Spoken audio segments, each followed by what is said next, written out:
Come right on in. Welcome to Homekeepers.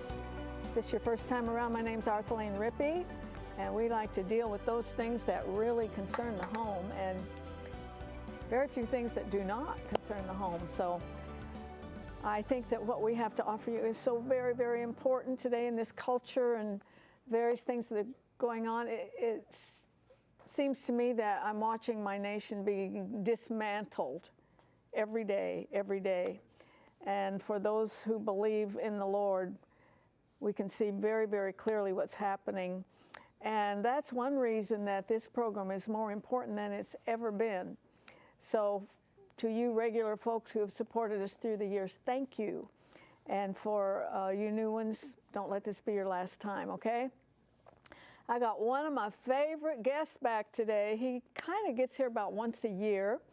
His name is David Caton, and he's the founder of the Florida Family Association, which is now called Defending American Values. But if you have not joined his ministry, we will be putting some information up on the screen later on in the program how you can do that. I think it's one of the best things you can do to stay informed, and not only that, but that you can actually be shown and taught what to do in situations that are just tearing this nation apart.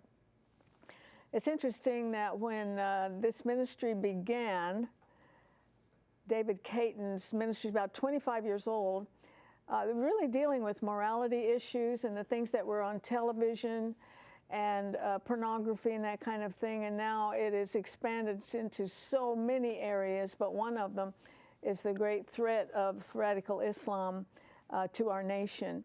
And I think a lot of things that he will say to you will be very informative and also suggestions of what you can do, because he can show you that. And I'm going to join Stephanie, and we're going to make a fresh peach crisp. And it's not the same as a cobbler, but a little bit similar. We'll see how that tastes. It certainly smells good, I'll tell you that. Before I join Stephanie, I want to offer you, this is just a little pamphlet, and it's called Islam 101. And that's all it is, but it's very informative because it gives you the contrast between Islam and Christianity. And so if you'll just write to me for it, that's the only way you can get it, to write to Box 6922, Clearwater, Florida 33758, and ask for Islam 101, or if you just put Islam, we'll know what you mean. But it's information in a very concise manner that will be informative to you. And also, when you write to us, if you could please enclose a financial gift to help us stay on the air.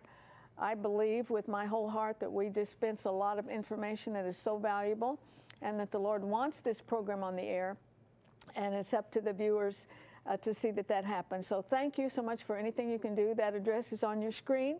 Homekeepers, Post Office Box 6922, Clearwater, Florida 33758, and just ask for Islam 101. We'll get it right out to you, because ignorance is not really a blessing, do you think? Ignorance is not always bliss. And so we would like to inform you on some basics, because there's a lot of lies floating around. Yes. A lot of lies. Yes. You know, I was thinking the other day about something that happened several years ago. My son was in Bible college. He had two little kids. He was working at a grocery store. And I got a call from him. He says, "Mom, I'm about to flunk out of college, Bible school." And it wasn't from, you know, dereliction of duty. It was an overbooked life. And I felt so bad. After I hung up the phone, I started crying. I said, "Lord, give him a break. I mean, look what the boy's been through." And I was just, and you ever pray like that? Oh, yes. Okay. I opened the Bible and went right to Luke, the 22nd chapter, and Jesus is approaching Peter. And he said, "Peter, Satan has desired to have you, but I have prayed for you." And that made me curious about, what does Jesus pray for? I mean, we pray for our light bill and our water bill and our credit card bill and all. And do you know what Jesus prayed? That your faith fail not. Isn't that huge? That is huge. Later on in the chapter, the disciples gone to sleep. He's going to the cross. They're asleep. he said, he didn't get after him. He says, come on, pray. Here it is again. What does Jesus pray? Pray that you enter not into temptation. If your faith doesn't fail and you do not enter into temptation, it covers all the bases. I have prayed that over a lot of men, especially when I was out ministering. God, don't let his faith fail, because if your faith fails, it doesn't fail, nothing will get you down. Right. And so the Lord said, if his faith doesn't fail, if Michael's faith doesn't fail, he's not going to flunk out of school. Finance is not going to get him down. None of those things. And he graduated.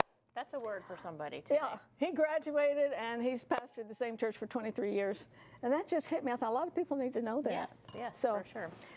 Peach crisp. Okay, peach crumble dessert. If you want to go ahead and spray the pan, pour the peaches in there. Yep. And then you have brown sugar, flour, nutmeg, lemon juice, and lemon peel that you're just going to mix together in a bowl.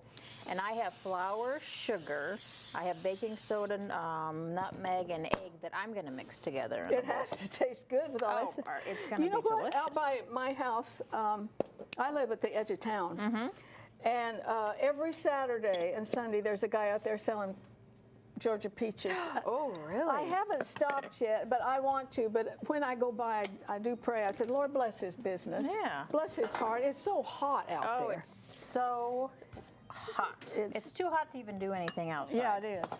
So we're ready for fall. It's August right You know, now. Well, it's September. On Labor Day, my daughter went over there, and it was too hot to grill. She grilled Yeah, inside. it's just too hot to do anything outside right now. So we're ready for fall around here. The problem is fall doesn't come to Florida. That's the problem. Yeah. But we're It's a real still big ready problem. for it. And then I have an egg here, gently beaten We still egg. get out our fall. I did that this morning here at work. Decorations? Yes, I did that because I'm trying to usher in a little bit of cooler weather. You're trying to make it happen. Yeah. So I'm just going to mix this together and it's going to get crumbly. Nope, don't you dare. Isn't that mine? I put it away. Don't I get that? Not Is that until yours? later. Oh. All right, she's the boss. So we have 6 cups of peaches that Susan was so nice to peel and slice up. If you don't have fresh peaches right now, you can use frozen ones. Not a problem. Isn't that just gorgeous? Isn't that beautiful? This is another one of those meals that it seems like it took you forever and a day, and it really didn't. You can pour that right over that. Oh, okay. That's the first layer. So you have peaches, and then you're going to put your layer. So it's got 3 layers. Yeah, because butter is the top layer. Okay. So it really has 4. It has peaches, and then your layer, and then my layer, and then butter. Yep, just pour it on in there. I always have a lot of fresh fruit in my house. I love fresh fruit. And that's one blessing. It's always a good snack to go to. That's one blessing in Florida. You always have certainly strawberries, and they're very, very I love going reasonable. to the flea market where they have a whole fruit market that we can go to. Okay, so that's the first layer. I'm gonna put this on as the second layer. And of course, I would like a big dollop of fresh cream, whipping cream. or vanilla ice cream. Yeah. And then this is a half a stick of melted butter. We're just gonna pour it right over the top.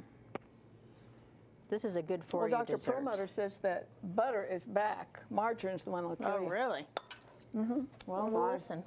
It's hot. So then you bake it for about 40 minutes at 375. Oh, that was a good reaction. I'm going to do a happy dance. Do a happy dance.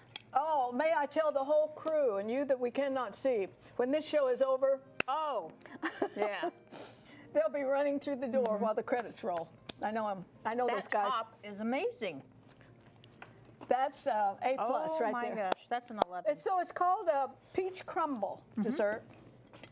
And if you would like it, we'll email it to you. That's the best way to get it. And that information is coming up on your screen. But if you don't email, write to us. There's no cost. We'll get it right out to you.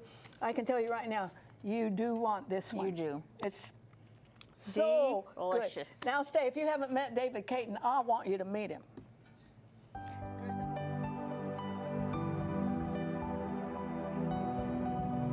If you would like a copy of today's recipe, just write to the address on your screen, or you can email your request to arthelene@rippy.org.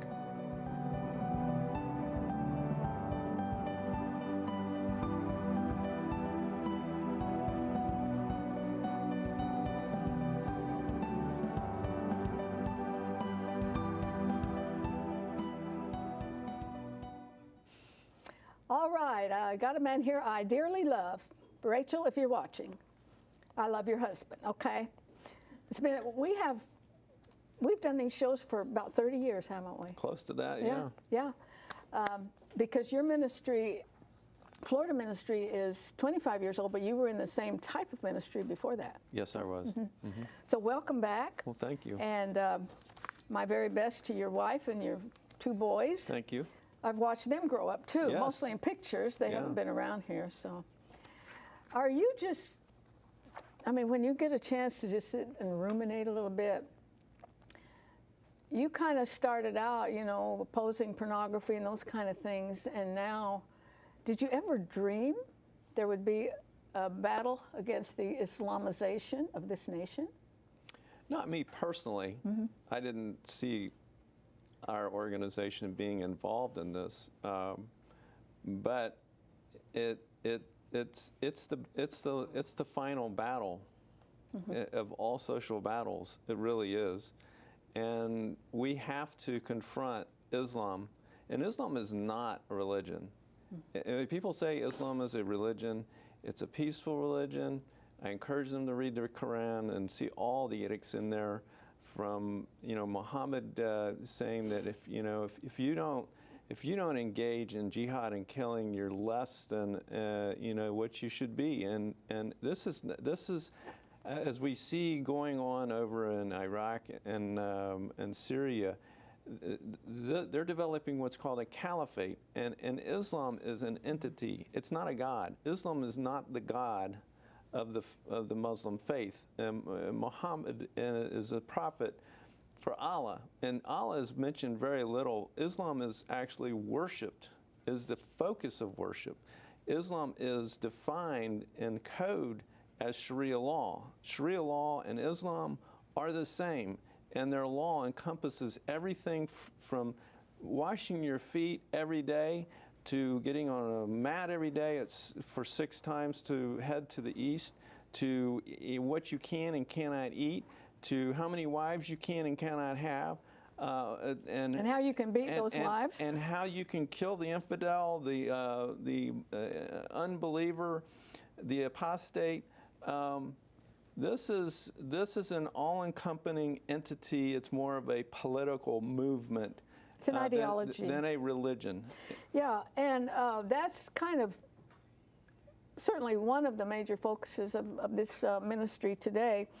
I want to go back over some of the other things, but give us, before I forget it, a definition for a caliphate. Well, the caliphate is, it's a nation that is ruled by Sharia at the governorship of a caliph. The caliph is an emperor, an Islamic emperor, and caliphate is the state of the caliph ruling by Sharia over all the nations in the world. Well, is that emperor, is that a person? That's al-Baghdadi right now. Al-Baghdadi, who was released, we had him ISIS? We had him as a prisoner at one time in Iraq, and there's, of course, the Obama administration is claiming they didn't release him, that he was released under the Bush administration, and there's a dispute over, who released al-Baghdadi. But if you just Google al-Baghdadi, and you'll see what he is over ISIS. He was the one. He would be the leader. He's the one. He's the one. The mom pleaded to yesterday for her son's life. And he is the caliph. He has the official title of caliph. You have to be Satan to just cut off somebody's head. I mean, that's so far beyond humanity that I want to come back to this, but I want to go over some of the other things. When you began, it was a fight for morality for the nation and so forth. And then we had this big rise of the homosexual agenda. And for several years, they would have a gay day at Disney World here in Florida. And you made that known to protect families. And there were pictures, I saw them, of some of the gross behavior inside Disney, and families would go there not knowing what was going on until they got inside the park. And so was it 3 years ago that you began to fly an airplane? 4 years ago, 4 years yes. ago.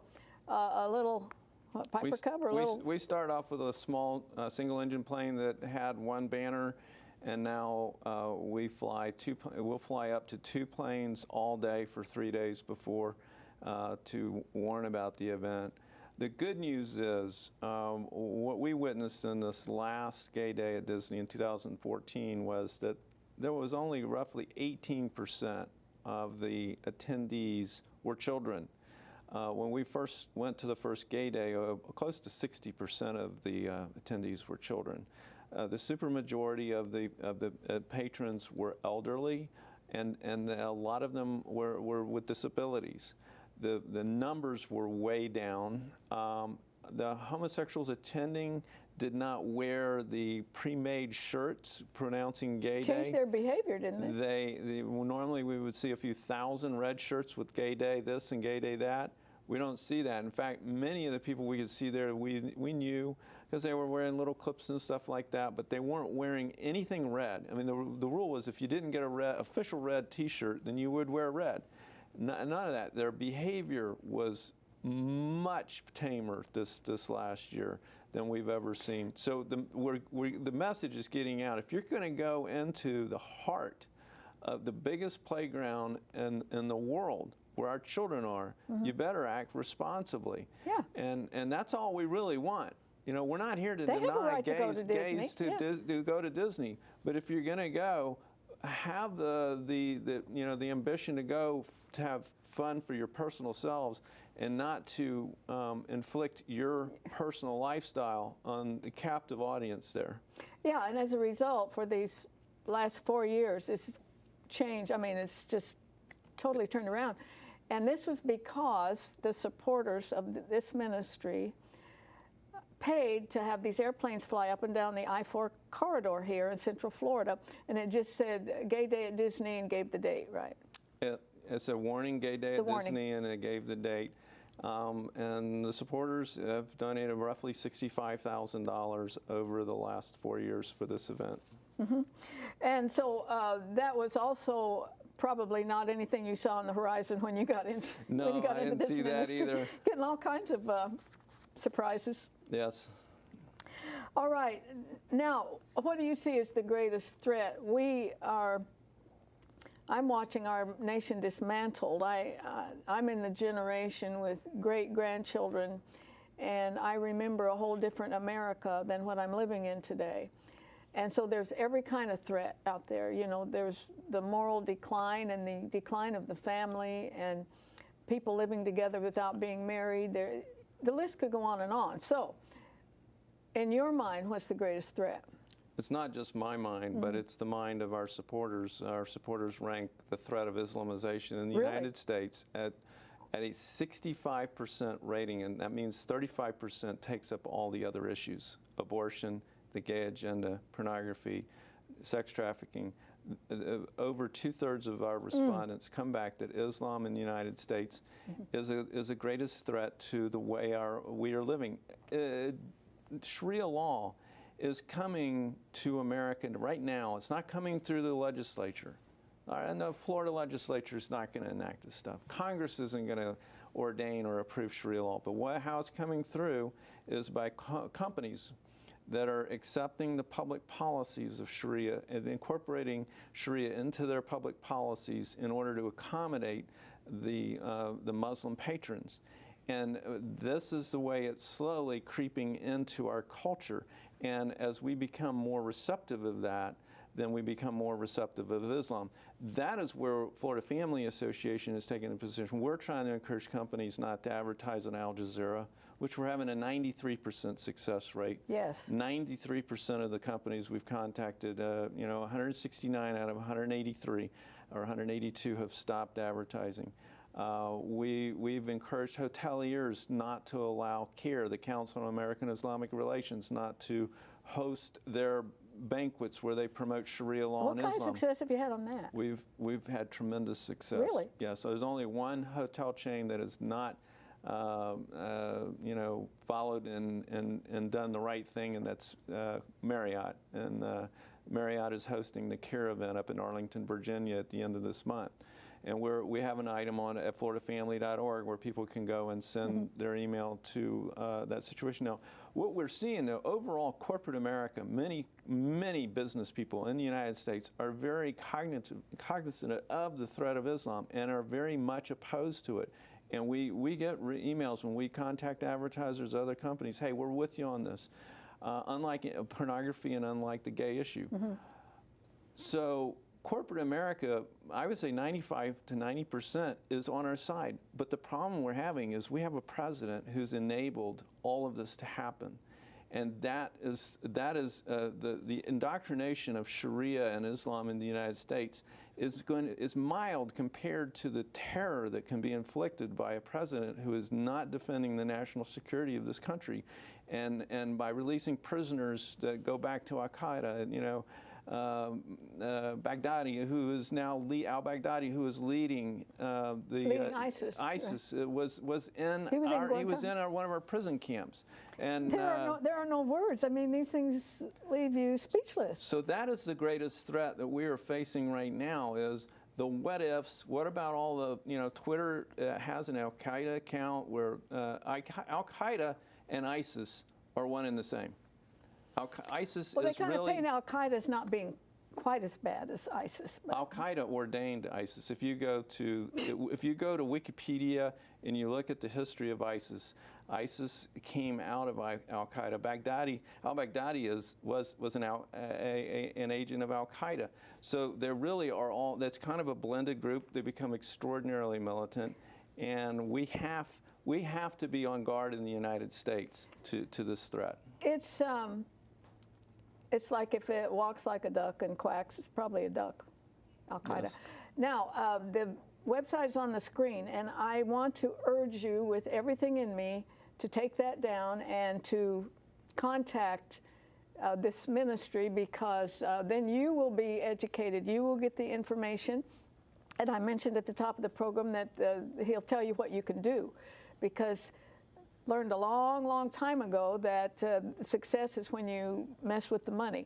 So when sponsors are pulled, that's what makes the difference. That's the language that businesses understand. And he will even send you postcards that you can send. You just sign them and you send them to the one who is sponsoring. And you talk about Al Jazeera, maybe everyone doesn't know, but that is a cable company here in the United States, correct? Al Jazeera is a network. It's a cable channel that's on many of the networks. And thankfully, there's only 13 very small companies that buy remnant. Yeah, this has been amazing. Yeah. As I've read your literature, that you just politely contact the sponsor and say, why do you want to, you know, support a group like this? Here's the facts about Al Jazeera. Yeah. Most people don't realize that Al Jazeera is owned by Qatar, however you want to say it, which is a Sharia-ruled country. The emirate there has ordained the leader of Hamas, supported the leader. In fact, the leader of Hamas lives in Qatar, and they are supporters of the Muslim Brotherhood. If you ever tune into Al Jazeera of America, which we do every day to watch, you'll see that they're asking the Egyptian government to please release their reporters. And the reason why their reporters were detained in prison is because they were advancing the Muslim Brotherhood. So this is a entity that, and I'm sure Qatar is somewhere in this ISIS situation as well. And David stays right on top of this. I'm so disturbed that we had Al Jazeera here in the first place. I mean, what is it doing in America? But you talk about a success. Yeah, Al Gore has Al Gore sold it to them. Yeah. But this ministry has been very successful, certainly on that one, of just contacting the sponsors, and that's how you keep them underground. And when he talks about Sharia law, listen to me, ladies, you don't want it anywhere near you. It's very hard on women. I mean, you can be killed. There are honor killings with Sharia law for women. And I don't want to go around with a burqa, and I've said many times, don't take my car keys away from me. They don't let women drive. I mean, but it is making inroads into the United States. It is. That's exactly what we need to get the message across. That's why I would like for you to join this ministry, and all you have to do is contact them and put you on the mailing list, and I would certainly encourage you to support them. So as you look ahead, and we are really getting short on time, but you believe that after the November elections that are coming up, not too long, that we're going to see some very troublesome times. Well, there's no absolute that we won't have a Eagle Forum style president, a Republican in office in 2016. We have a world looking at an inept, enabling Obama, who has really pacified. He pacified the Muslim Brotherhood, the Arab Spring, Hamas. He's pacified. I mean, he's come out a little bit and said some negative things about Hamas, but look what's happened in Libya now. And they're terrorists. Yeah, these are all. His policies have enabled terrorism and Sharia to become strongholds in the Middle East. And he's basically said we can't do anything about the people that have passports, who have gone and are fighting in Iraq and fighting in Syria with ISIS. They're coming back to the United States with passports. And our State Department is allowing them to come back in the United States. These are people that were recruited to commit violence for Al-Qaeda/ISIS. And so they know, ISIS knows their best time to strike is the next 2 years. They have a lame duck, complacent president who actually sympathizes with their side. Boy, it's a lot to think about, and all we know is we know the big picture. We know which kingdom comes out on top. But in the meantime, we're here, and we are raising children, and we are raising grandchildren, and we need to do everything in our power to bring America back to God, back to honesty, back to integrity in our political system, in our nation's capital. So this is no time to give up. We are out of time, friends, so please join me next time. Remember. If you should miss a Homekeepers program, you can catch up by going to www.ctnonline.com. Click on CTN programs and then